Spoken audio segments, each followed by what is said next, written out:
class or emails or discussions, assignments have elements. I sometimes use the example of common law burglary. The definition of common law burglary is the breaking and entering of a dwelling in the nighttime with the intent to commit a felony.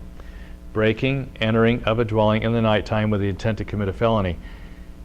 If you don't have all 5 of those elements, you don't have common law burglary. You can have breaking and entering, right?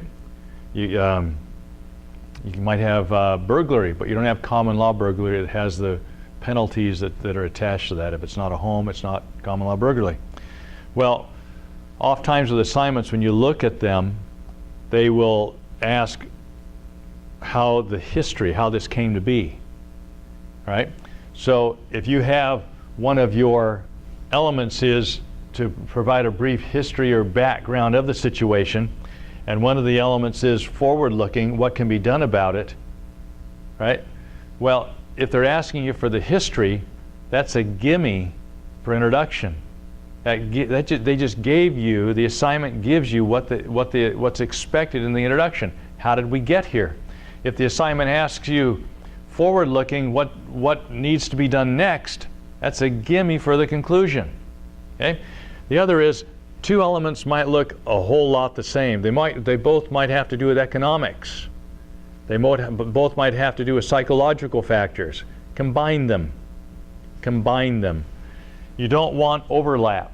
You're wasting your time and it will make your paper messy, right?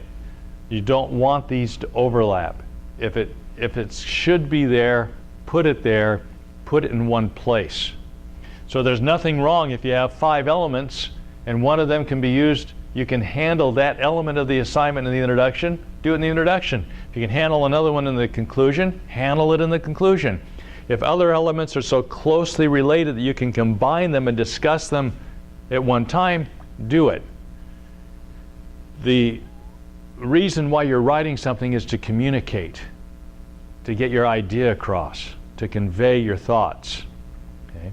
So make sure that you're organized as best you can to achieve that purpose. So this is the outline process.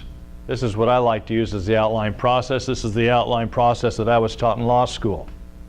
Okay, get it all out before you start to write anything. Get organized. Make your plan. Make sure as you look back at it, it's a whole lot easier to change an outline than to change a rough draft. It's a whole lot easier to revise here, organize here, than it is after you've written your rough draft. You have no business writing your rough draft until you know where you're going. If you outline in this manner, you will know.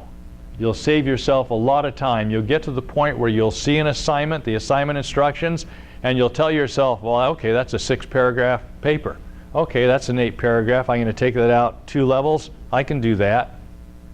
So you never sit down again wondering, what should I do? What can I write about? Oh my goodness, I only have 2 days left and I haven't been able to figure out what I should do. Sit down. Figure out what the assignment asks. Break it out into pieces and ask yourself,